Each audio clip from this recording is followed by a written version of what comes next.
ਸ਼ਲੋਕ ਸਰਗੁਣ ਨਿਰਗੁਣ ਨਿਰੰਕਾਰ ਸੁਨ ਸਮਾਧੀ ਆਪਨ ਕੀਆ ਨਾਨਕਾ ਆਪੇ ਹੀ ਫਿਰ ਜਾਪ। ਸਰਗੁਣ ਦਾ ਮਤਲਬ ਹੈ ਜੋ ਸਾਕਾਰ ਰੂਪ ਹੈ ਤੇ ਨਿਰਗੁਣ ਦਾ ਮਤਲਬ ਜਿਸ ਵਿੱਚ ਮਾਇਆ ਦੇ ਤਿੰਨ ਗੁਣ ਆਦਿਕ ਨਹੀਂ ਹਨ। ਸੁਨ ਸਮਾਧੀ ਦਾ ਮਤਲਬ ਅਫੁਰ ਅਵਸਥਾ। ਤਾਂ ਗੁਰੂ ਸਾਹਿਬ ਜੀ ਸਾਨੂੰ ਸਮਝਾ ਰਹੇ ਨੇ ਨਿਰੰਕਾਰ ਭਾਵ ਆਕਾਰ ਰਹਿਤ ਅਕਾਲ ਪੁਰਖ, ਤ੍ਰਿਗੁਣੀ ਮਾਇਆ ਦਾ ਰੂਪ ਭਾਵ ਜਗਤ ਰੂਪ ਵੀ ਆਪ ਹੀ ਹੈ ਔਰ ਮਾਇਆ ਦੇ ਤਿੰਨ ਗੁਣਾ ਤੋਂ ਪਰੇ ਵੀ ਆਪ ਹੀ ਹੈ ਔਰ ਅਫੁਰ ਅਵਸਥਾ ਦੇ ਵਿੱਚ ਟਿਕਿਆ ਹੋਇਆ ਵੀ ਆਪ ਹੀ ਹੈ। ਯਾਨੀ ਦਿਸਦਾ ਜਗਤ ਵੀ ਉਹਦਾ ਸਰੂਪ ਹੈ ਤੇ ਜਦੋਂ ਨਿਰਾਕਾਰ ਹੁੰਦਾ ਹੈ ਉਦੋਂ ਵੀ ਆਪ ਹੀ ਹੁੰਦਾ ਹੈ, ਭਾਵ ਆਪ ਹੀ ਆਪ ਹੈ, ਉਹਦੇ ਤੋਂ ਅਲੱਗ ਕੁਝ ਨਹੀਂ ਹੈ। ਨਿਰਾਕਾਰ ਵੀ ਆਪ ਹੈ ਔਰ ਸਾਕਾਰ ਵੀ ਆਪ ਹੀ ਹੋ ਗਿਆ, ਨਿਰਾਕਾਰ ਤੋਂ ਸਾਕਾਰ ਵੀ ਆਪ ਹੀ ਹੋਇਆ ਹੈ। ਆਪਨ ਕੀਆ ਨਾਨਕਾ ਆਪੇ ਹੀ ਫਿਰ ਜਾਪ। ਆਪਨ ਕੀਆ ਦਾ ਮਤਲਬ ਆਪਣਾ ਕੀਤਾ ਹੋਇਆ ਤੇ ਜਾਪ ਦਾ ਮਤਲਬ ਹੁੰਦਾ ਹੈ ਜਾਣਨਾ, ਯਾਨੀ ਸੰਭਾਲ ਕਰਨੀ। ਪ੍ਰਭੂ ਆਪ ਹੀ ਆਪਣੇ ਕੀਤੇ ਹੋਏ ਦੀ ਸੰਭਾਲ ਵੀ ਕਰ ਰਿਹਾ ਹੈ। ਪ੍ਰਭੂ ਆਪਣੇ ਕੀਤੇ ਹੋਏ ਦੀ ਸੰਭਾਲ ਵੀ ਆਪ ਕਰਦਾ ਹੈ। ਜਦੋਂ ਆਪ ਮਹਾਨ ਕੋਸ਼ ਪੜ੍ਹੋਗੇ ਨਾ ਤਾਂ ਮਹਾਨ ਕੋਸ਼ ਦੇ ਅੰਦਰ ਜਾਪ ਦਾ ਅਰਥ ਜਿਹੜਾ ਹੈ ਸੰਗਿਆ, ਜਾਣਕਾਰੀ ਔਰ ਇਲਮ ਵੀ ਹੈ। ਯਾਨੀ ਆਪ ਹੀ ਉਹ ਜਾਣਨ ਵਾਲਾ ਹੈ, ਆਪ ਹੀ ਉਹ ਸੰਭਾਲਣ ਵਾਲਾ ਹੈ। ਆਪਣੇ ਕੀਤੇ ਹੋਏ ਜਗਤ ਨੂੰ ਆਪ ਹੀ ਜਾਣਨ ਵਾਲਾ ਹੈ, ਆਪ ਹੀ ਸੰਭਾਲਣ ਵਾਲਾ ਹੈ। ਜਬ ਆਕਾਰ ਇਹ ਕਛ ਨਾ ਦ੍ਰਿਸ਼ਟੀਤਾ। ਆਕਾਰ ਦਾ ਮਤਲਬ ਸਰੂਪ, ਸ਼ਕਲ, ਦ੍ਰਿਸ਼ਟੀਤਾ ਦਾ ਮਤਲਬ ਦਿਸਦਾ। ਜਦੋਂ ਜਗਤ ਦੇ ਜੀਆਂ ਦੀ ਕੋਈ ਸ਼ਕਲ ਨਹੀਂ ਸੀ ਦਿਸਦੀ, ਮਤਲਬ ਜਗਤ ਦੇ ਜੀਵ ਵੀ ਤੇ ਆ ਧਰਤੀ, ਖੰਡ ਮੰਡਲ, ਬ੍ਰਹਿਮੰਡ, ਜਦੋਂ ਕੋਈ ਆਕਾਰ ਦਿਸਦਾ ਹੀ ਨਹੀਂ ਸੀ। ਪਾਪ ਪੁੰਨ ਤਬ ਕਹਿੰਤੇ ਹੋਤਾ। ਕਹਿੰਤੇ ਦਾ ਮਤਲਬ ਕਿਸ ਜੀਵ ਤੋਂ, ਤਾਂ ਤਦੋਂ ਪਾਪ ਜਾਂ ਪੁੰਨ ਕਿਸ ਜੀਵ ਤੋਂ ਹੋ ਸਕਦਾ ਸੀ। ਮਤਲਬ ਜਦੋਂ ਸੰਸਾਰ ਦੀ ਰਚਨਾ ਹੀ ਨਹੀਂ ਸੀ ਹੋਈ ਤਾਂ ਉਦੋਂ ਪਾਪ ਪੁੰਨ ਦਾ ਕੋਈ ਵਰਤਾਰਾ ਨਹੀਂ ਸੀ। ਕੌਣ ਪਾਪ ਕਰਦਾ ਸੀ ਤੇ ਕੌਣ ਪੁੰਨ ਕਰਦਾ ਸੀ, ਕਿਉਂਕਿ ਜੀਵ ਹੀ ਨਹੀਂ ਸਨ ਨਾ। ਜਬ ਧਾਰੀ ਆਪਨ ਸੁਨ ਸਮਾਧ। ਜਦੋਂ ਆਪ ਅਫੁਰ ਅਵਸਥਾ ਵਾਲੀ ਸਮਾਧੀ ਵਿੱਚ ਸੀ। ਸਮਾਧੀ ਦਾ ਮਤਲਬ ਜਦੋਂ ਆਪਣੇ ਆਪ ਦੇ ਅੰਦਰ ਟਿਕਿਆ ਸੀ, ਜਦੋਂ ਕਿ ਹਾਲੀ ਇਹ ਸੰਸਾਰ ਦੀ ਰਚਨਾ ਨਹੀਂ ਸੀ ਹੋਈ। ਤਬ ਬੈਰ ਵਿਰੋਧ ਕਿਸ ਸੰਗ ਕਮਾਤ। ਕਿਸ ਸੰਗ ਦਾ ਮਤਲਬ ਕਿਹਦੇ ਨਾਲ। ਤਦੋਂ ਕਿਸੇ ਨਾਲ ਕੌਣ ਵੈਰ ਕਮਾਉਂਦਾ ਸੀ। ਕਿਸੇ ਦਾ ਕਿਸੇ ਨਾਲ ਵੈਰ ਨਹੀਂ ਸੀ, ਕਿਉਂਕਿ ਜਦੋਂ ਦੂਜਾ ਹੈ ਹੀ ਨਹੀਂ ਤਾਂ ਵੈਰ ਦਾ ਔਰ ਮਿੱਤਰਤਾ ਦਾ ਕੋਈ ਸਵਾਲ ਹੀ ਨਹੀਂ ਪੈਦਾ ਹੁੰਦਾ। ਜਦੋਂ ਆਪਣੇ ਆਪ ਦੇ ਅੰਦਰ ਆਪ ਸਮਾਇਆ ਸੀ ਤਦੋਂ ਕਿਸੇ ਨੇ ਕਿਸੇ ਨਾਲ ਵੈਰ ਵਿਰੋਧ ਕੀ ਕਮਾਉਣਾ ਸੀ। ਜਬ ਇਸਕਾ ਬਰਨ ਚਿਹਨ ਨਾ ਜਾਪਤ। ਜਾਪਤ ਦਾ ਮਤਲਬ ਹੁੰਦਾ ਹੈ ਜਾਪਣਾ, ਦਿਸਣਾ।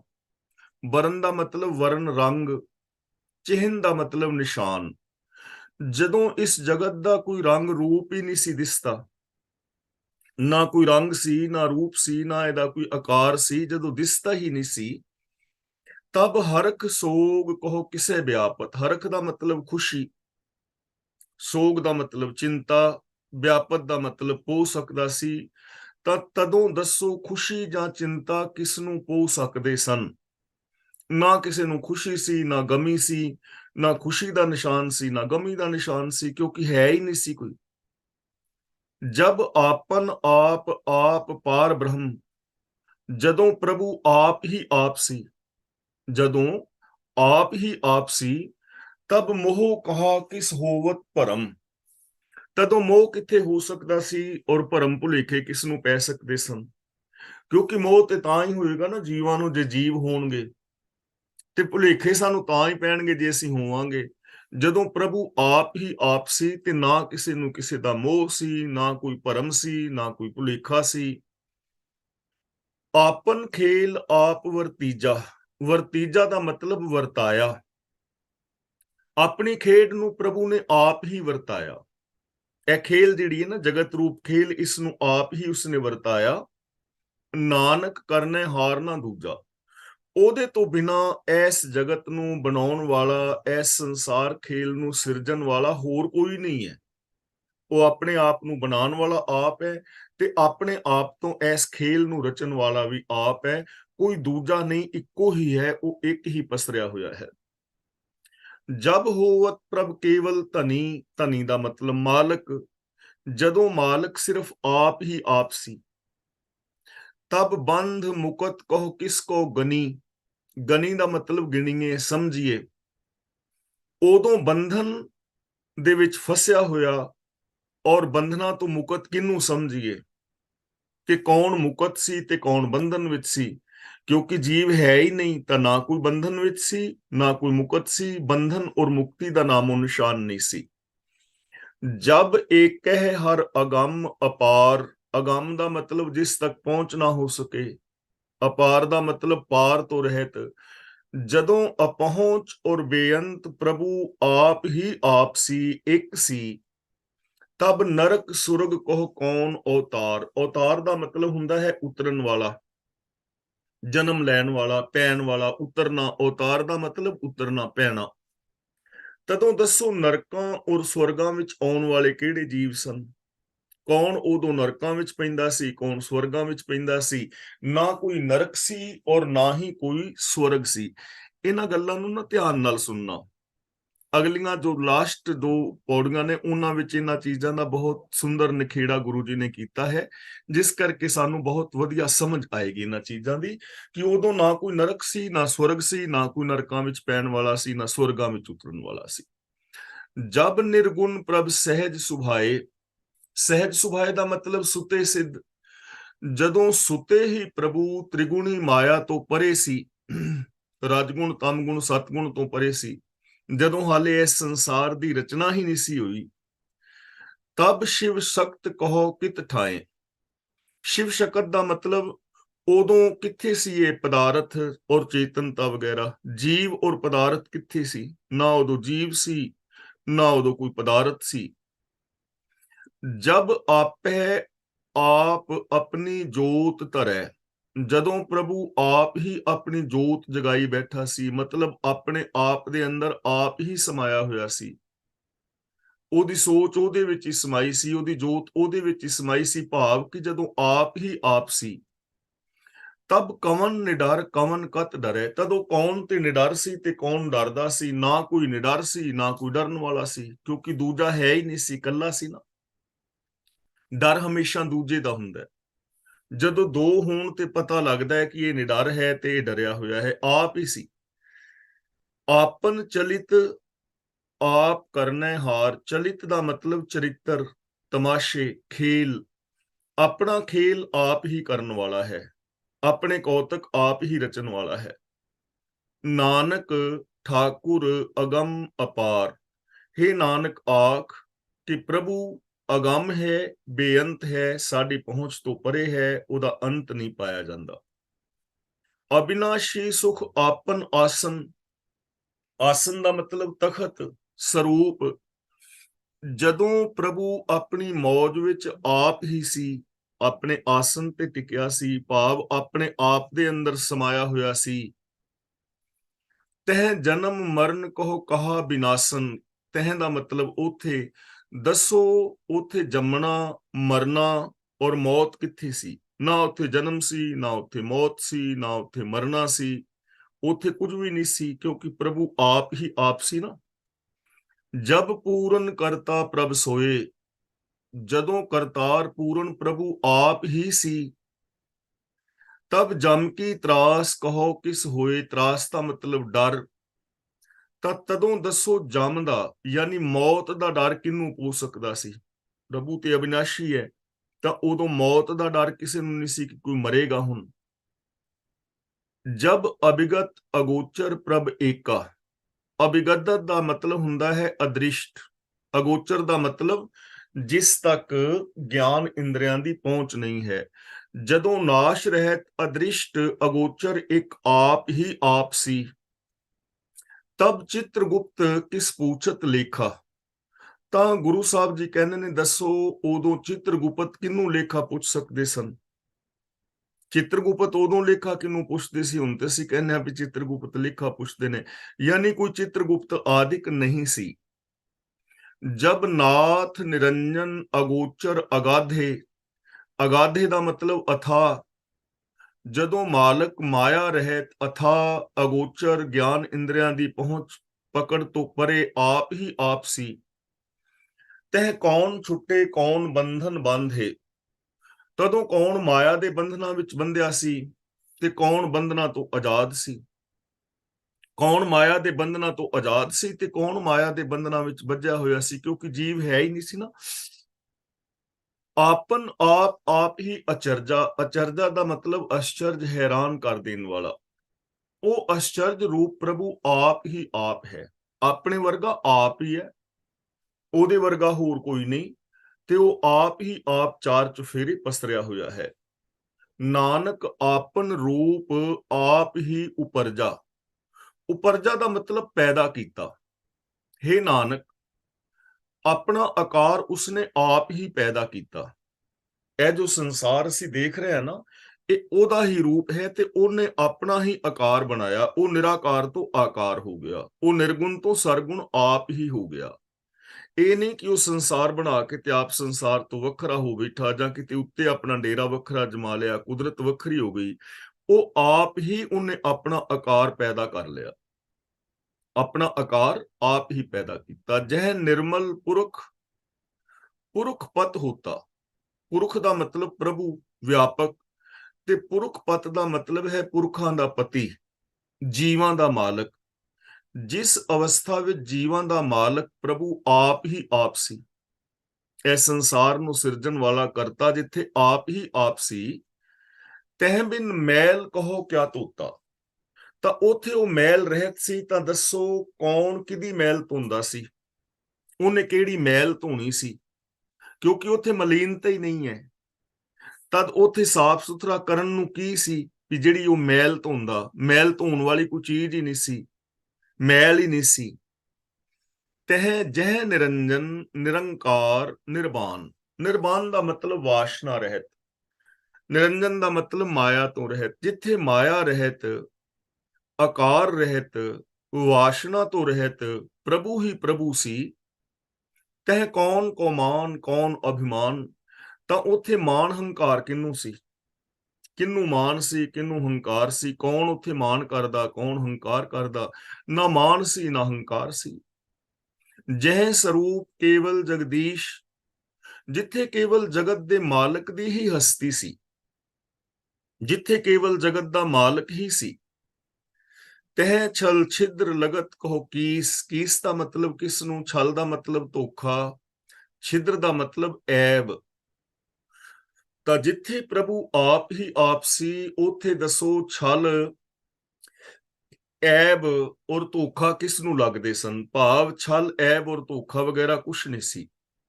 ਜਹ ਜੋਤ ਸਰੂਪੀ ਜੋਤ ਸੰਗ ਸਮਾਵੈ, ਜਿੱਥੇ ਜੋਤ ਰੂਪ ਪ੍ਰਭੂ ਆਪ ਹੀ ਆਪਣੀ ਜੋਤ ਵਿੱਚ ਲੀਨ ਸੀ, ਭਾਵ ਆਪਣੇ ਆਪ ਦੇ ਅੰਦਰ ਆਪ ਹੀ ਲੀਨ ਸੀ। ਯਾਨੀ ਕਿ ਜਿੱਥੇ ਆਪ ਹੀ ਆਪ ਸੀ, ਤਹਿ ਕਿਸੈ ਭੂਖ ਕਵਨ ਤ੍ਰਿਪਤਾਵੇ, ਤ੍ਰਿਪਤਾਵੇ ਦਾ ਮਤਲਬ ਰੱਜਦਾ। ਤਾਂ ਉਥੇ ਉਸ ਅਵਸਥਾ ਵਿੱਚ ਕਿਹਨੂੰ ਮਾਇਆ ਦੀ ਭੁੱਖ ਸੀ ਤੇ ਕੌਣ ਰੱਜਿਆ ਹੋਇਆ ਸੀ। ਨਾ ਕੋਈ ਭੁੱਖਾ ਸੀ ਨਾ ਕੋਈ ਰੱਜਿਆ ਹੋਇਆ ਸੀ, ਨਾ ਕਿਸੇ ਨੂੰ ਭੁੱਖ ਲੱਗਦੀ ਸੀ ਨਾ ਕੋਈ ਰਜੇਵਾਂ ਸੀ। ਕਰਨ ਕਰਾਵਨ ਕਰਨੇ ਹਾਰ, ਕਰਤਾਰ ਆਪ ਹੀ ਸਭ ਕੁਝ ਕਰਨ ਵਾਲਾ ਔਰ ਆਪ ਹੀ ਜੀਵਾਂ ਤੋਂ ਕਰਾਵਣ ਵਾਲਾ ਹੈ। ਨਾਨਕ ਕਰਤੇ ਕਾ ਨਾਹੀਂ ਸ਼ੁਮਾਰ, ਸ਼ੁਮਾਰ ਦਾ ਮਤਲਬ ਅੰਦਾਜ਼ਾ। ਜੋ ਕਰਤਾਰ ਹੈ ਉਸ ਦਾ ਅੰਦਾਜ਼ਾ ਨਹੀਂ ਲਾਇਆ ਜਾ ਸਕਦਾ, ਯਾਨੀ ਉਹਦਾ ਅੰਤ ਨਹੀਂ ਪਾਇਆ ਜਾ ਸਕਦਾ। ਜਬ ਆਪਣੀ ਸ਼ੋਭਾ ਆਪਨ ਸੰਗ ਬਣਾਈ, ਜਦੋਂ ਪ੍ਰਭੂ ਨੇ ਆਪਣੀ ਸ਼ੋਭਾ ਆਪਣੇ ਨਾਲ ਹੀ ਬਣਾਈ ਸੀ, ਭਾਵ ਕਿ ਉਹ ਸ਼ੋਭਾ ਨੂੰ ਕਰਨ ਵਾਲਾ ਕੋਈ ਹੋਰ ਹੈ ਹੀ ਨਹੀਂ ਸੀ। ਹੁਣ ਕਿਸੇ ਦੀ ਸ਼ੋਭਾ ਤੇ ਤਾਂ ਕਰ ਸਕਦੇ ਆ ਨਾ ਜੇ ਅਸੀਂ ਦੋ ਜਣੇ ਹਾਜ਼ਰ ਹਾਂ, ਮੈਂ ਤੁਹਾਡੀ ਸ਼ੋਭਾ ਕਰ ਸਕਦਾ, ਪਰ ਜਿੱਥੇ ਕੋਈ ਦੂਜਾ ਹੈ ਹੀ ਨਹੀਂ ਉਥੇ ਸ਼ੋਭਾ ਹੁਣ ਕੌਣ ਕਰੇਗਾ। ਤਾਂ ਜਦੋਂ ਪ੍ਰਭੂ ਨੇ ਆਪਣੀ ਸ਼ੋਭਾ ਆਪਣੇ ਨਾਲ ਹੀ ਬਣਾਈ ਸੀ, ਭਾਵ ਆਪਣੇ ਆਪ ਦੇ ਅੰਦਰ ਸਮਾਇਆ ਸੀ, ਉਥੇ ਕੋਈ ਸ਼ੋਭਾ ਕਰਨ ਵਾਲਾ ਨਹੀਂ ਸੀ। ਤਬ ਕਵਨ ਮਾਏ ਬਾਪ ਮਿੱਤਰ ਸੁਤ ਭਾਈ, ਸੁਤ ਦਾ ਮਤਲਬ ਪੁੱਤਰ, ਭਾਈ ਦਾ ਮਤਲਬ ਭਰਾ। ਤਦੋਂ ਕੌਣ ਮਾਂ ਕੌਣ ਪਿਓ ਕੌਣ ਮਿੱਤਰ ਜਾਂ ਕੌਣ ਪੁੱਤਰ ਭਰਾ ਸੀ, ਕਿਉਂਕਿ ਹੈ ਹੀ ਨਹੀਂ ਸੀ ਨਾ ਕੋਈ, ਨਾ ਕੋਈ ਮਾਂ ਸੀ ਨਾ ਪਿਓ ਸੀ ਨਾ ਪੁੱਤਰ ਸੀ ਨਾ ਭਰਾ ਸੀ। ਜਹ ਸਰਬ ਕਲਾ ਆਪਹਿ ਪਰਬੀਨ, ਪਰਬੀਨ ਦਾ ਮਤਲਬ ਸਿਆਣਾ। ਜਦੋਂ ਸਾਰੇ ਗੁਣਾ ਕਰਕੇ ਸਿਆਣਾ ਪ੍ਰਭੂ ਆਪ ਹੀ ਸੀ, ਜਦੋਂ ਪ੍ਰਭੂ ਆਪ ਹੀ ਸਾਰੀਆਂ ਤਾਕਤਾਂ ਦਾ ਮਾਲਕ ਸਿਆਣਾ ਸੀ, ਤਹ ਬੇਦ ਕਤੇਬ ਕਹਾ ਕੋ ਚੀਨ, ਚੀਨ ਦਾ ਮਤਲਬ ਜਾਣਨਾ, ਪਛਾਣਨਾ। ਤਦੋਂ ਕਿੱਥੇ ਕੋਈ ਵੇਦ ਔਰ ਕਤੇਬਾਂ ਨੂੰ ਵਿਚਾਰਦਾ ਸੀ? ਨਾ ਉਦੋਂ ਵੇਦ ਸੀ ਹਿੰਦੂ ਧਰਮ ਸ਼ਾਸਤਰ, ਨਾ ਉਦੋਂ ਕਤੇਬਾਂ ਸੀ ਮੁਸਲਮਾਨ ਔਰ ਈਸਾਈ ਧਰਮ ਸ਼ਾਸਤਰ। ਉਦੋਂ ਕੋਈ ਵੇਦ ਕਤੇਬ ਹੈ ਹੀ ਨਹੀਂ ਸੀ, ਤਾਂ ਉਦੋਂ ਵੇਦ ਕਤੇਬਾਂ ਨੂੰ ਕੌਣ ਵਿਚਾਰਦਾ ਸੀ? ਜਬ ਆਪਨ ਆਪ ਆਪ ਉਰ ਧਾਰੈ, ਆਪਨ ਆਪ ਦਾ ਮਤਲਬ ਆਪਣੇ ਆਪ ਨੂੰ, ਉਰ ਧਾਰੇ ਦਾ ਮਤਲਬ ਹਿਰਦੇ ਵਿੱਚ ਟਿਕਾਉਂਦਾ ਹੈ। ਜਦੋਂ ਪ੍ਰਭੂ ਆਪਣੇ ਆਪ ਨੂੰ ਆਪ ਹੀ ਆਪਣੇ ਹਿਰਦੇ ਵਿੱਚ ਟਿਕਾਉਂਦਾ ਹੈ, ਭਾਵ ਜਦੋਂ ਆਪਣੇ ਆਪ ਦੇ ਅੰਦਰ ਆਪ ਹੀ ਸਮਾਇਆ ਹੋਇਆ ਹੈ, ਤਹ ਸਗਨ ਅਪਸਗਨ ਕਹਾ ਵਿਚਾਰ, ਤਾਂ ਉਥੇ ਚੰਗੇ ਔਰ ਮੰਦੇ ਸਗਨ ਕੌਣ ਵਿਚਾਰਦਾ ਸੀ? ਕਿ ਇਹ ਸਗਨ ਹੈ ਤੇ ਆ ਬਦ ਸਗਨ ਹੈ, ਇਹ ਚੰਗਾ ਸ਼ਗਨ ਹੈ, ਸ਼ੁਭ ਲਗਨ ਹੈ ਤੇ ਅਪ ਲਗਨ ਹੈ। ਉਦੋਂ ਕੌਣ ਸਗਨ ਅਪਸਗਨ ਵਿਚਾਰਦਾ ਸੀ? ਭਾਵ ਸਗਨ ਅਪਸਗਨ ਨਹੀਂ ਸਨ।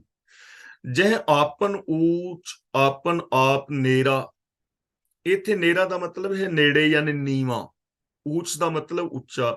ਜਦੋਂ ਆਪ ਹੀ ਉੱਚਾ ਸੀ ਤੇ ਆਪ ਹੀ ਨੀਵਾਂ ਸੀ, ਯਾਨੀ ਨੀਵੇਂ ਉੱਚੇ ਥਾਵਾਂ ਤੇ ਆਪ ਸੀ, ਥਾਂ ਹੀ ਨਹੀਂ ਸੀ ਹੈਗੀ। ਜਦੋਂ ਉੱਚਾ ਵੀ ਆਪ ਸੀ, ਨੀਵਾਂ ਵੀ ਆਪ ਸੀ, ਉਦੋਂ ਨਾ ਕੋਈ ਉੱਚਾ ਸੀ ਨਾ ਨੀਵਾਂ ਸੀ।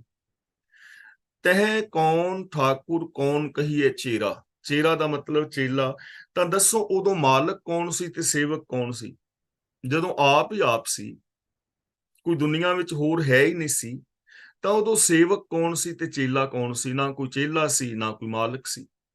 ਬਿਸਮਨ ਬਿਸਮ ਰਹੇ ਬਿਸਮਾਦ, ਬਿਸਮਨ ਬਿਸਮ ਦਾ ਮਤਲਬ ਅਸ਼ਚਰਜ ਤੋਂ ਅਸ਼ਚਰਜ। ਤਾਂ ਜੀਵ ਤੇਰੀ ਗਤੀ ਭਾਲਦੇ ਹੈਰਾਨ ਤੋਂ ਹੈਰਾਨ ਹੋ ਰਹੇ ਨੇ। ਜਦੋਂ ਇਹਨਾਂ ਸਾਰੀਆਂ ਚੀਜ਼ਾਂ ਨੂੰ ਵਿਚਾਰਦੇ ਆਂ, ਜਗਤ ਨੂੰ ਵੇਖਦੇ ਆਂ, ਤਾਂ ਬੰਦਾ ਹੈਰਾਨ ਤੋਂ ਹੈਰਾਨ ਹੋ ਜਾਂਦਾ ਹੈ, ਵਿਸਮਾਦ ਵਿੱਚ ਚਲਾ ਜਾਂਦਾ ਹੈ। ਨਾਨਕ ਆਪਣੀ ਗਤ ਜਾਣੋ ਆਪ, ਗਤ ਦਾ ਮਤਲਬ ਹਾਲਤ, ਅਵਸਥਾ। ਗੁਰੂ ਜੀ ਕਹਿੰਦੇ ਨੇ ਕਿ ਹੇ ਪ੍ਰਭੂ, ਤੂੰ ਆਪਣੀ ਗਤੀ ਆਪ ਹੀ ਜਾਣਦਾ ਹੈ, ਆਪਣੀ ਹਾਲਾਤ ਨੂੰ ਆਪ ਹੀ ਜਾਣਦਾ ਹੈ, ਤੈਨੂੰ ਮੁਕੰਮਲ ਤੌਰ ਤੇ ਬਿਆਨ ਨਹੀਂ ਕੀਤਾ ਜਾ ਸਕਦਾ। ਜਹ ਅਛਲ ਅਛੇਦ ਅਭੇਦ ਸਮਾਇਆ, ਅਛਲ ਦਾ ਮਤਲਬ ਜੋ ਛਲਿਆ ਨਾ ਜਾ ਸਕੇ, ਜਿਸ ਨੂੰ ਧੋਖਾ ਨਾ ਦਿੱਤਾ ਜਾ ਸਕੇ। ਅਛੇਦ ਦਾ ਮਤਲਬ ਜੋ ਛੇਦਿਆ ਨਾ ਜਾ ਸਕੇ, ਵੱਢਿਆ ਟੁੱਕਿਆ ਨਾ ਜਾ ਸਕੇ। ਤੇ ਅਭੇਦ ਦਾ ਮਤਲਬ ਜਿਸ ਦਾ ਭੇਦ ਨਾ ਪਾਇਆ ਜਾ ਸਕੇ। ਜਿਸ ਅਵਸਥਾ ਵਿੱਚ ਛਲ ਰਹਿਤ, ਅਬਿਨਾਸ਼ੀ, ਅਭੇਦ ਪ੍ਰਭੂ ਆਪਣੇ ਆਪ ਦੇ ਅੰਦਰ ਟਿਕਿਆ ਹੋਇਆ ਸੀ, ਊਹਾਂ ਕਿਸੇ ਵਿਆਪਤ ਮਾਇਆ, ਊਹਾਂ ਦਾ ਮਤਲਬ ਉਥੇ, ਕਿਸੇ ਦਾ ਮਤਲਬ ਕਿਹਨੂੰ? ਤਾਂ ਦੱਸੋ ਉਥੇ ਮਾਇਆ ਕਿਹਨੂੰ ਪੋ ਸਕਦੀ ਸੀ? ਕਿਸੇ ਨੂੰ ਮਾਇਆ ਪਾਉਂਦੀ ਸੀ? ਮਾਇਆ ਹੈ ਹੀ ਨਹੀਂ ਸੀ, ਵੱਖਰੀ ਵਿਚਾਰਧਾਰਾ ਹੀ ਨਹੀਂ ਸੀ ਕੋਈ। ਆਪਸ ਕੋ ਆਪੇ ਆਦੇਸ਼, ਪ੍ਰਭੂ ਆਪਣੇ ਆਪ ਨੂੰ ਆਪ ਹੀ ਨਮਸਕਾਰ ਕਰਦਾ ਸੀ, ਭਾਵ ਉੱਥੇ ਨਮਸਕਾਰ ਕਰਨਾ ਕਿਹਨੂੰ ਸੀ? ਕਿੰਨੇ ਕਰਨਾ ਸੀ? ਜਦੋਂ ਪ੍ਰਭੂ ਆਪ ਹੀ ਆਪ ਹੈ, ਤਾਂ ਉੱਥੇ ਕੋਈ ਨਮਸਕਾਰ ਕਰਨ ਵਾਲਾ ਵੀ ਨਹੀਂ ਸੀ। ਤੇਹ ਗੁਣ ਕਾ ਨਾਹੀ ਪ੍ਰਵੇਸ਼, ਜਿਹੜੇ 3 ਗੁਣ ਨੇ, ਰਜਗੁਣ, ਤਮਗੁਣ, ਸਤਗੁਣ, ਇਹਨਾਂ ਦਾ ਉੱਥੇ ਕੋਈ ਪ੍ਰਵੇਸ਼ ਨਹੀਂ ਸੀ। ਪ੍ਰਵੇਸ਼ ਦਾ ਮਤਲਬ ਪ੍ਰਭਾਵ ਨਹੀਂ ਸੀ, ਕੋਈ ਦਖਲ ਅੰਦਾਜ਼ੀ ਨਹੀਂ ਸੀ। ਉੱਥੇ ਇਹਨਾਂ 3 ਗੁਣਾਂ ਦਾ ਕੋਈ ਪ੍ਰਭਾਵ ਨਹੀਂ ਸੀ, ਦਖਲ ਅੰਦਾਜ਼ੀ ਨਹੀਂ ਸੀ, ਇਹ 3 ਗੁਣ ਹੀ ਨਹੀਂ ਸੀ ਹੈ। ਜਹ ਏਕਹਿ ਏਕ ਏਕ ਭਗਵੰਤਾ, ਜਿਸ ਅਵਸਥਾ ਵਿੱਚ ਸੰਸਾਰ ਰਚਨਾ ਤੋਂ ਪਹਿਲਾਂ, ਜਦੋਂ ਇਹ ਸ੍ਰਿਸ਼ਟੀ ਹੋਂਦ ਵਿੱਚ ਨਹੀਂ ਆਈ, ਜਦੋਂ ਪ੍ਰਭੂ ਆਪ ਹੀ ਆਪ ਸੀ, ਤਹ ਕੌਣ ਅਚਿੰਤ ਕਿਸ ਲਾਗੈ ਚਿੰਤਾ, ਅਚਿੰਤ ਦਾ ਮਤਲਬ ਬੇਫਿਕਰ। ਉਦੋਂ ਦੱਸੋ ਕੌਣ ਬੇਫਿਕਰ ਸੀ ਤੇ ਕਿਹਨੂੰ ਚਿੰਤਾ ਲੱਗਦੀ ਸੀ? ਕਿਉਂਕਿ ਬੰਦਾ ਹੀ ਕੋਈ ਨਹੀਂ, ਇਸ ਲਈ ਨਾ ਚਿੰਤਾ ਸੀ ਨਾ ਅਚਿੰਤਾ ਸੀ, ਨਾ ਕਿਸੇ ਨੂੰ ਚਿੰਤਾ ਲੱਗਦੀ ਸੀ ਨਾ ਕੋਈ ਬੇਫਿਕਰ ਸੀ।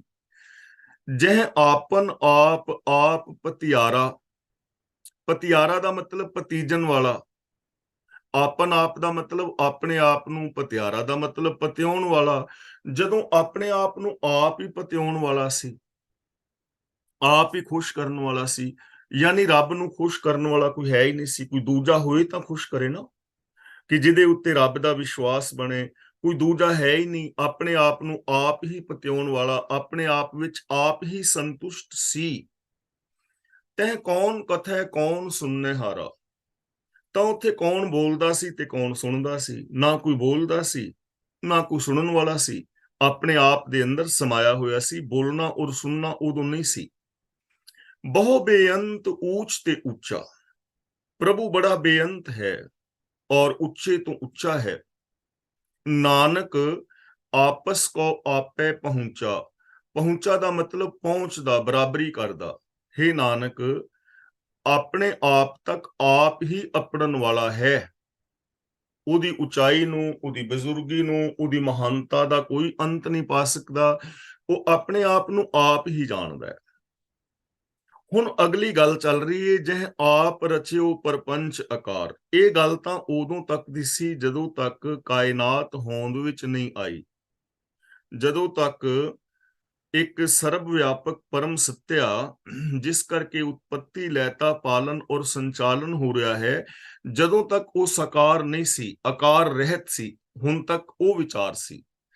ਹੁਣ ਅਗਲੀ ਵਿਚਾਰ ਇਹਨਾਂ ਦੋ ਪਦਾਂ ਵਿੱਚ ਦੇ ਰਹੇ ਨੇ, ਜਿਹ ਆਪ ਰਚਿਓ ਪਰਪੰਚ ਆਕਾਰ। ਪਰਪੰਚ ਦਾ ਮਤਲਬ ਦ੍ਰਿਸ਼ਟਮਾਨ ਸੰਸਾਰ।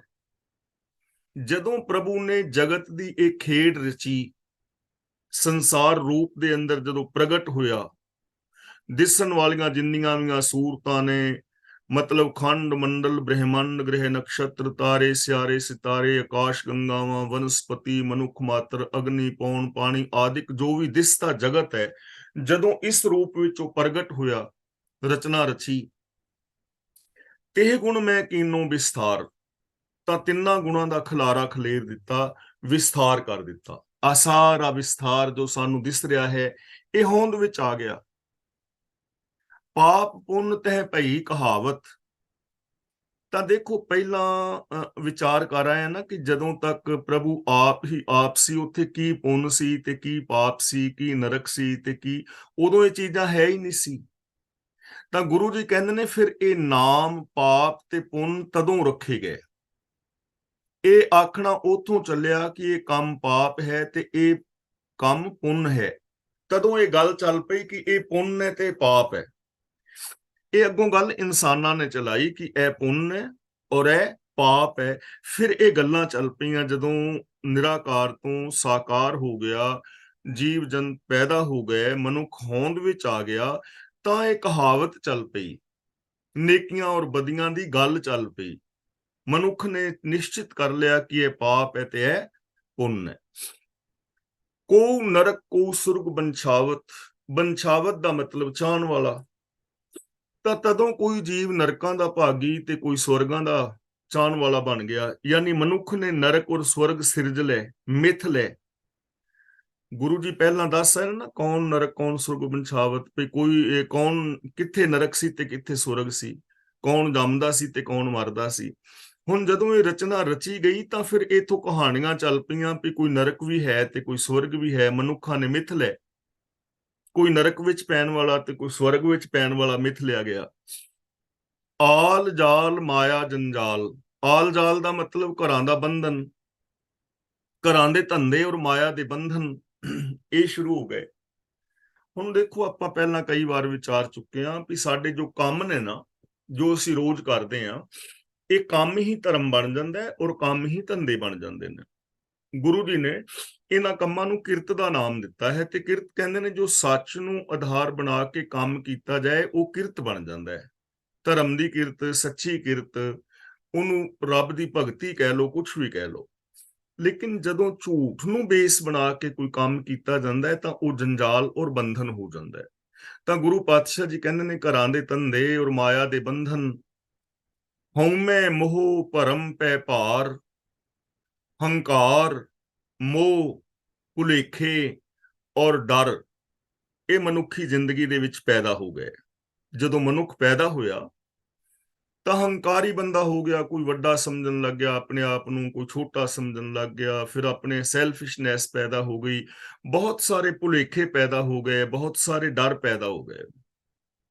ਦੁੱਖ ਸੁੱਖ, ਮਾਨ ਅਪਮਾਨ, ਸੁੱਖ ਔਰ ਦੁੱਖ, ਆਦਰ ਔਰ ਨਿਰਾਦਰੀ ਦੇ ਭਾਵ ਮਨੁੱਖੀ ਜ਼ਿੰਦਗੀ ਅੰਦਰ ਪੈਦਾ ਹੋ ਗਏ ਕਿ ਇਹ ਸੁੱਖ ਹੈ, ਇਹ ਦੁੱਖ ਹੈ। ਸੁੱਖ ਦੁੱਖ ਨੂੰ ਬੰਦਾ ਅਨੁਭਵ ਕਰਨ ਲੱਗਾ। ਇਹ ਆਦਰ ਹੈ, ਇਹ ਨਿਰਾਦਰੀ ਹੈ, ਇੱਜ਼ਤ ਬੇਇੱਜ਼ਤੀ ਨੂੰ ਅਨੁਭਵ ਕਰਨ ਲੱਗਾ। ਅਨੇਕ ਪ੍ਰਕਾਰ ਕੀ ਉਹ ਵਿਖਿਆਨ, ਇਹੋ ਜਿਹੀਆਂ ਕਈ ਕਿਸਮਾਂ ਦੀਆਂ ਗੱਲਾਂ ਦਾ ਵਿਆਖਿਆਨ ਸ਼ੁਰੂ ਹੋ ਗਿਆ। ਅਨੇਕ ਪ੍ਰਕਾਰ ਕੀ ਉਹ ਵਿਖਿਆਨ ਦਾ ਮਤਲਬ ਜੀਵਾਂ ਨੇ ਕਈ ਤਰ੍ਹਾਂ ਦਾ ਵਰਣਨ ਕਰਨਾ ਸ਼ੁਰੂ ਕਰ ਦਿੱਤਾ। ਜੋ ਅਸੀਂ ਅੱਜ ਵਰਣਨ ਕਰ ਰਹੇ ਹਾਂ ਅਨੰਤ ਕਿਸਮਾਂ ਦੇ ਨਾਲ, ਇਹ ਉਦੋਂ ਹੀ ਹੋਂਦ ਵਿੱਚ ਆਇਆ ਜਦੋਂ ਮਨੁੱਖ ਮਾਤਰ ਸੰਸਾਰ ਤੇ ਪੈਦਾ ਹੋਏ। ਆਪਨ ਖੇਲ ਆਪ ਕਰ ਦੇਖੈ, ਪਰ ਗੁਰੂ ਜੀ ਕਹਿੰਦੇ ਨੇ ਆਪਣਾ ਤਮਾਸ਼ਾ ਕਰਕੇ ਆਪ ਹੀ ਵੇਖ ਰਿਹਾ ਹੈ। ਖੇਲ ਸੰਕੋਚੈ ਤੋ ਨਾਨਕ ਏਕੈ, ਸੰਕੋਚੈ ਦਾ ਮਤਲਬ ਇਕੱਠਾ ਕਰਦਾ ਹੈ, ਸਮੇਟਦਾ ਹੈ। ਜਦੋਂ ਇਸ ਖੇਡ ਨੂੰ ਸਮੇਟਦਾ ਹੈ ਤਾਂ ਫਿਰ ਇੱਕ ਆਪ ਹੀ ਆਪ ਰਹਿ ਜਾਂਦਾ ਹੈ। ਹੁਣ ਇਸ ਚੀਜ਼ ਨੂੰ ਥੋੜਾ ਜਿਹਾ ਸਮਝਣਾ, ਸੰਸਾਰ ਰਚਨਾ ਤੋਂ ਪਹਿਲਾਂ ਉਹ ਆਪ ਸੀ ਤੇ ਸੰਸਾਰ ਰਚਨਾ ਦੇ ਵਿੱਚ ਕੋਈ ਦੂਜਾ ਨਹੀਂ ਹੈ, ਹੁਣ ਵੀ ਆਪ ਹੀ ਹੈ। ਤੇ ਜਦੋਂ ਇਹ ਸੰਸਾਰ ਰਚਨਾ ਖਤਮ ਹੋਏਗੀ ਫਿਰ ਵੀ ਉਹ ਆਪ ਹੀ ਰਹਿ ਜਾਏਗਾ। ਗੁਰੂ ਪਾਤਸ਼ਾਹ ਜੀ ਨੇ ਇਹ ਚੀਜ਼ ਨੂੰ ਗੁਰਬਾਣੀ ਦੇ ਅੰਦਰ ਸਾਨੂੰ ਇੱਕ ਹੋਰ ਸ਼ਬਦ ਰਾਹੀਂ ਬੜੇ ਵਿਸਥਾਰ ਨਾਲ ਸਮਝਾਇਆ ਹੈ। ਉਹ ਕਹਿੰਦੇ ਨੇ ਬਾਜੀਗਰ ਜੈਸੇ ਬਾਜੀ ਪਾਈ, ਨਾਨਾ ਰੂਪ ਭੇਖ ਦਿਖਲਾਈ, ਸਾਂਗ ਉਤਾਰ ਥਮਿਓ ਪਾਸਾਰਾ, ਤਬ ਏਕੋ ਏਕੰਕਾਰਾ। ਜਿਵੇਂ ਕੋਈ ਬਾਜੀਗਰ ਹੁੰਦਾ ਨਾ, ਤਮਾਸ਼ਾ ਵਿਖਾਉਣ ਵਾਲਾ, ਉਹ ਪਰਦਾ ਲਗਾ ਕੇ ਪਰਦੇ ਦੇ ਪਿੱਛੇ ਜਾਂਦਾ ਹੈ, ਫਿਰ ਕਦੇ ਜਵਾਨ, ਕਦੇ ਬੱਚਾ, ਕਦੇ ਬੁੱਢਾ, ਕਦੇ ਚੋਰ, ਕਦੇ ਸਿਪਾਹੀ, ਕਦੇ ਦਾਨੀ, ਕਦੇ ਡਾਕੂ ਬਣ ਕੇ ਆਉਂਦਾ ਹੈ ਔਰ ਆਪਣੇ ਰੋਲ ਨਿਭਾਉਂਦਾ ਹੈ, ਅਨੇਕਾਂ ਰੂਪ ਧਾਰਦਾ ਹੈ। ਜਦੋਂ ਬਾਜੀਗਰ ਆਇਆ ਇਕੱਲਾ ਸੀ, ਤੇ ਜਦੋਂ ਤਮਾਸ਼ੇ ਦੇ ਅੰਦਰ ਉਹ ਚੋਰ, ਸਿਪਾਹੀ, ਡਾਕੂ, ਦਾਨੀ ਆਦਿਕ ਬਣ ਰਿਹਾ, ਉਦੋਂ ਵੀ ਇਕੱਲਾ ਹੀ ਹੈ, ਪਰ ਰੂਪ ਵੱਖਰੇ ਵੱਖਰੇ ਧਾਰਦਾ ਹੈ। ਤੇ ਜਦੋਂ ਆਪਣੀ ਖੇਲ ਨੂੰ ਖਤਮ ਕਰਕੇ ਆਪਣਾ ਸਮਾਨ ਸਾਂਭਦਾ ਹੈ ਬਾਜੀਗਰ, ਫਿਰ ਇਕੱਲਾ ਰਹਿ ਜਾਂਦਾ ਹੈ। ਤਮਾਸ਼ੇ ਤੋਂ ਪਹਿਲਾਂ ਵੀ ਇਕੱਲਾ ਸੀ, ਤਮਾਸ਼ੇ ਵਿੱਚ ਵੀ ਇਕੱਲਾ ਸੀ, ਔਰ ਤਮਾਸ਼ਾ ਸਮੇਟਣ ਤੋਂ ਬਾਅਦ ਵੀ ਇਕੱਲਾ ਹੈ। ਇਸੇ ਤਰ੍ਹਾਂ ਜਗਤ ਰਚਨਾ ਤੋਂ ਪਹਿਲਾਂ ਵੀ ਸਰਬ ਵਿਆਪਕ ਪਰਮ ਸੱਤਿਆ ਸੀ, ਹੁਣ ਵੀ ਉਹੀ ਹੈ, ਤੇ ਜਗਤ ਰਚਨਾ ਤੋਂ ਬਾਅਦ ਵੀ ਉਹ ਹੀ ਰਹਿ ਜਾਏਗਾ, ਇੱਕ ਹੀ ਰਹਿ ਜਾਏਗਾ। ਯਾਨੀ ਇੱਕ ਹੀ ਹੈ, ਅਨੇਕਤਾ ਜਿਹੜੀ ਹੈ ਉਹ ਇੱਕ ਹੀ ਹੈ, ਇੱਕ ਹੀ ਪਸਰਿਆ ਹੋਇਆ ਹੈ, ਇੱਕ ਦੇ ਹੀ ਅਨੇਕਾਂ ਰੂਪ ਨੇ। ਜਹ ਅਭਿਗਤ ਭਗਤ ਤਹ ਆਪ, ਅਭਿਗਤ ਦਾ ਮਤਲਬ ਅਭਿਗਤ, ਅਦ੍ਰਿਸ਼ਟ, ਅਵਿਅਕਤ, ਅਬਿਨਾਸ਼ੀ।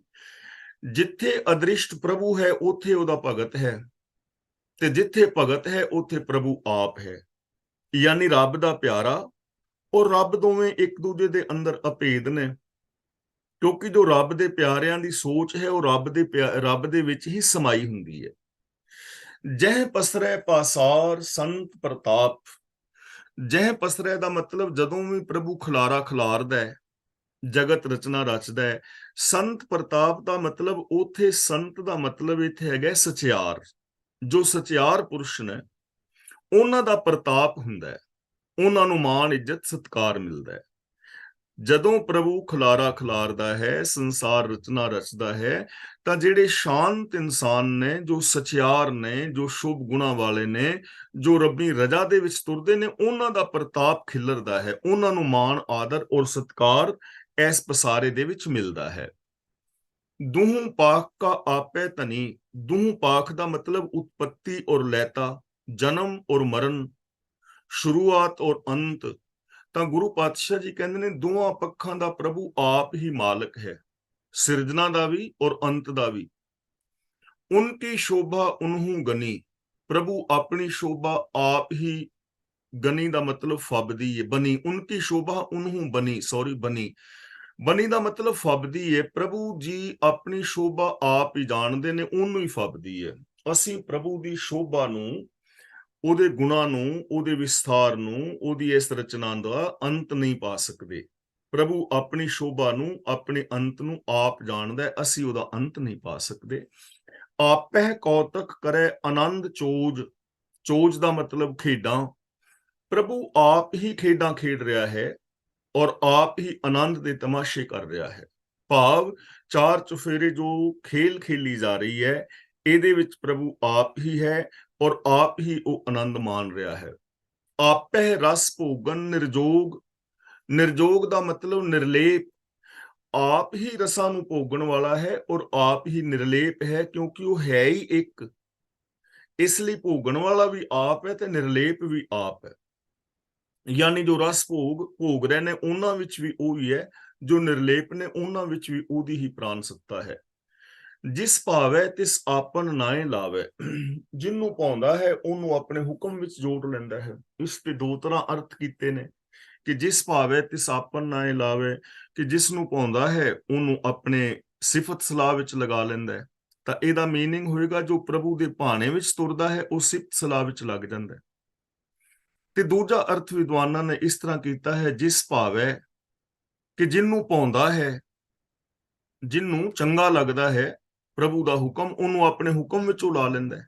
ਇਹਦਾ ਅਰਥ ਐਵੇਂ ਵੀ ਕੀਤਾ ਹੈ, ਜਿਸ ਭਾਵੈ ਤਿਸ ਖੇਲ ਖਿਲਾਵੇ, ਤੇ ਜਿਹਨੂੰ ਪਾਉਂਦਾ ਹੈ, ਖੇਲ ਖਿਲਣਾ ਭਾਵ ਵਿਕਾਰਾਂ ਦੇ ਵਿੱਚ ਉਹ ਖੇਲ ਦੇ ਵਿੱਚ ਖੇਲਦਾ ਰਹਿੰਦਾ ਹੈ। ਇਹਦਾ ਅਰਥ ਐਵੇਂ ਵੀ ਕੀਤਾ ਹੈ ਵਿਦਵਾਨ ਪੁਰਸ਼ਾਂ ਨੇ। ਤੇ ਦੂਜਾ ਹੈ, ਜਿਸ ਭਾਵੇ ਤਿਸ ਖੇਲ ਖਿਲਾਵੇ, ਕਿ ਪ੍ਰਭੂ ਦੇ ਭਾਣੇ ਦੇ ਅੰਦਰ ਹੀ ਖੇਲ ਹੈ, ਪ੍ਰਭੂ ਦੀ ਰਜ਼ਾ ਦੇ ਵਿੱਚ ਹੀ ਹੈ। ਯਾਨੀ ਜੋ ਸਿਫਤ ਸਲਾਹ ਵਿੱਚ ਲੱਗੇ ਨੇ ਔਰ ਜੋ ਮਾਇਆ ਦੀ ਖੇਲ ਵਿਕਾਰਾਂ ਦੀ ਖੇਲ ਰਹੇ ਨੇ, ਉਹ ਸਾਰੇ ਰੱਬੀ ਰਜ਼ਾ ਦੇ ਵਿੱਚ ਹੀ ਨੇ, ਹੁਕਮ ਤੋਂ ਬਾਹਰ ਨਹੀਂ ਹਨ। ਇਹ ਹੁਕਮ ਹੈ, ਸਿਸਟਮ ਹੈ ਕਿ ਜੋ ਜੈਸਾ ਕਰੇਗਾ ਵੈਸਾ ਹੀ ਉਹਦਾ ਜੀਵਨ ਬਣਦਾ ਚਲਾ ਜਾਏਗਾ। ਬੇਸ਼ੁਮਾਰ ਅਥਾਹ ਅਗੰਤ ਅਤੁੱਲੇ, हे ਬੇਅੰਤ, हे ਅਥਾਹ, हे ਅਗੰਤ, हे ਅਡੋਲ ਪ੍ਰਭੂ, ਜਿਉਂ ਬੁਲਾਵਹੁ ਤਿਉ ਨਾਨਕ ਦਾਸ ਬੋਲੇ। ਜਿਵੇਂ ਤੂੰ ਬੁਲਾਉਂਦਾ ਹੈ ਤਿਵੇਂ ਤੇਰੇ ਦਾਸ ਬੋਲਦੇ ਨੇ। ਭਾਵ ਕਿ ਜੋ ਤੇਰੇ ਦਾਸ ਨੇ ਉਹ ਤੇਰੀ ਰਜ਼ਾ ਮੁਤਾਬਕ ਬੋਲਦੇ ਨੇ, ਤੇਰੀ ਰਜ਼ਾ ਭਾਣੇ ਤੋਂ ਉਲਟ ਨਹੀਂ ਬੋਲਦੇ। ਜੋ ਕੁਛ ਯੂਨੀਵਰਸਲ ਟਰੁੱਥ ਹੈ, ਜੋ ਕੁਦਰਤ ਦੇ ਬਜਵੇਂ ਨਿਯਮ ਨੇ, ਉਹਨਾਂ ਮੁਤਾਬਕ ਹੀ ਤੇਰੇ ਦਾਸ ਜਿਹੜੇ ਨੇ ਉਹ ਬੋਲਦੇ ਨੇ। ਤੇਰੇ ਦਾਸ ਹੀ ਉਹ ਨੇ ਜੋ ਤੇਰੀ ਰਜ਼ਾ ਭਾਣੇ ਮੁਤਾਬਕ ਬੋਲਦੇ ਨੇ। ਤਾਂ हे ਪ੍ਰਭੂ, ਤੇਰੇ ਦਾਸ ਉਹੀ ਬੋਲਦੇ ਨੇ ਜੋ ਤੂੰ ਉਹਨਾਂ ਤੋਂ ਬੁਲਾਉਂਦਾ ਹੈ। ਭਾਵ ਉਹ ਤੇਰੀ ਰਜ਼ਾ ਭਾਣੇ ਤੋਂ ਉਲਟ ਨਹੀਂ ਬੋਲਦੇ, ਉਹ ਯੂਨੀਵਰਸਲ ਟਰੁੱਥ ਦੀ ਗੱਲ ਕਰਦੇ ਨੇ।